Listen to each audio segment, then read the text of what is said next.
Assalamualaikum warahmatullahi wabarakatuh. Alhamdulillah rabbil alamin. Wassalatu wassalamu ala asyrafil anbiya'i wal mursalin sayyidina wa maulana Muhammadin wa ala alihi wa sahbihi ajma'in la nabiyya ba'da. Amma ba'du. Jamaah Masjid Cengho rahimakumullah dimanapun berada.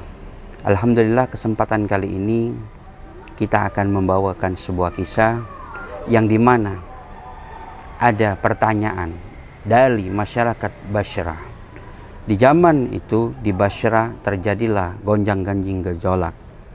Namanya ulama termasyhur yaitu Ibrahim ibnu Adham. Ibrahim ibnu Adham didatangi sekelompok ketika di pasar. Wahai Ibrahim ibnu Adham, apa yang kau katakan?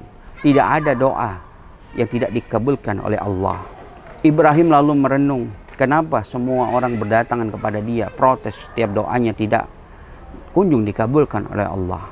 Maka tema kita, doaku tak kunjung dikabulkan. Pertanyaan ini langsung dijawab oleh Ibrahim ibnu Adham. Apa yang kau kerjakan? Yang pertama, kau bilang kau tahu Allah. Haknya Allah seperti apa yang kau kerjakan? Salat 5 waktu yang kau kerjakan hanya sebagai absen belaka di hadapan manusia. Kau sholat, tapi kau menganggap sholatmu itu agar dipuji.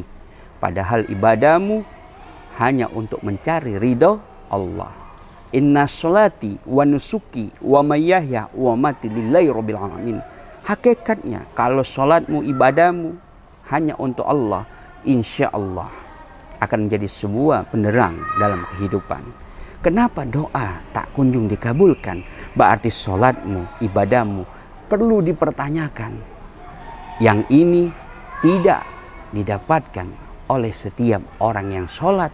Ketika dia berdoa, kenapa doanya lama Ada juga kata Ibrahim, karena saking sayangnya Allah, kau tidak menyadari setiap doamu padahal dikabulkan. Doa yang sesungguhnya tidak dikabulkan bukan berarti harapan kita, tapi sesungguhnya yang mana harapan Allah itu agar hambanya menjadi hamba-hamba yang bertakwa. Nah, Ibrahim dijawab yang kedua. Jawaban yang kedua, engkau bilang engkau umatnya Muhammad, engkau cinta Rasulullah. Kecintaan seperti apa? Ibadah seperti apa yang kau lakukan seperti Nabi? Dalam hal melaksanakan ibadah seperti Rasulullah, sudahkah engkau melaksanakannya itu dengan kecintaan terhadap Muhammad? Cinta terhadap Muhammad itu dalam artian benar-benar menjalankan apa yang diajarkan secara syariat. Secara kesabaran Nabi Muhammad mengajarkan umatnya, memberikan contoh dalam kehidupan sehari-harinya. Bahkan Rasulullah memberikan inspirasi banyak hal yang diajarkan oleh Rasulullah. Kita sebagai umatnya terkadang jauh dibilang kita cinta dengan Rasulullah. Terkadang kita berdoa saja tidak diawali dengan yang namanya selawat. Padahal ada sebuah kisah ketika Nabi Adam diturunkan ke bumi, di mana Nabi Adam teringat di surga itu ada lafadznya Muhammad dan lafadznya Allah, dan menyebutkan nama Muhammad seketika itu dapat pengampunan. Nah, Ibrahim berkata, sudahkah kau berdoa dengan menyebut nama Muhammad?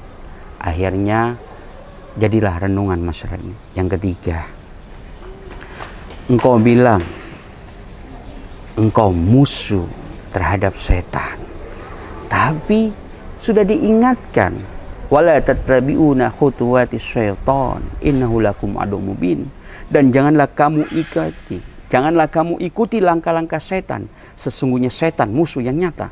Tapi dalam kesehari-harian amalan-amalan setan kebanyakan kalian kerjakan. Di pasar sepi, bukan mengingat Allah, bahkan kalian datang ke orang-orang tertentu yang dikatakan ahli nuzum, yaitu dukun, yang dikatakan hal-hal yang tidak baik. Ini dikatakan jauh dari kesempurnaan rahmat Allah. Maka kalau kita tidak mengikuti langkah setan sesuai janji Allah dalam Al-Quran, insya Allah keberkahan hidup itu banyak yang akan kita dapatkan. Allah sudah peringatkan kita, janganlah ikuti langkah-langkah setan. Sesungguhnya setan itu musuh yang nyata bagimu. Yang keempat, engkau bilang engkau takut dengan amalan-amalan neraka. Amalan neraka banyak engkau kerjakan. Dalam artian apa? Hal-hal yang tidak baik sering kita lakukan. Yang dikatakan amalan neraka itu bukan tidak sholat saja, tapi sesama manusia kita tidak baik, itu juga dikatakan amalan-amalan neraka. Jauh kita dari rahmat Allah. Amalan-amalan neraka itu seperti apa? Seperti yang kadang kita tanpa sadari bergunjing ria, yang kadang kita sadar tanpa kita sadari tidak bisa menjaga mata, maksiat mata, yang tanpa kita sadari ucapan-ucapan kita, yang tanpa kita sadari terkadang menyakiti orang. Hal-hal seperti ini merupakan amalan-amalan neraka. Kita lebih cinta dengan yang namanya kegiatan-kegiatan yang tidak berbau hal positif, yaitu apa? Amalan neraka itu biasanya condong dengan hal-hal yang namanya negatif. Seperti kita diajak ke majelis ilmu, tidak mau datang. Kita diajak ke tempat majelis taklim, jauh kita alasan. Itu sudah termasuk kita mendekati dengan amalan-amalan neraka.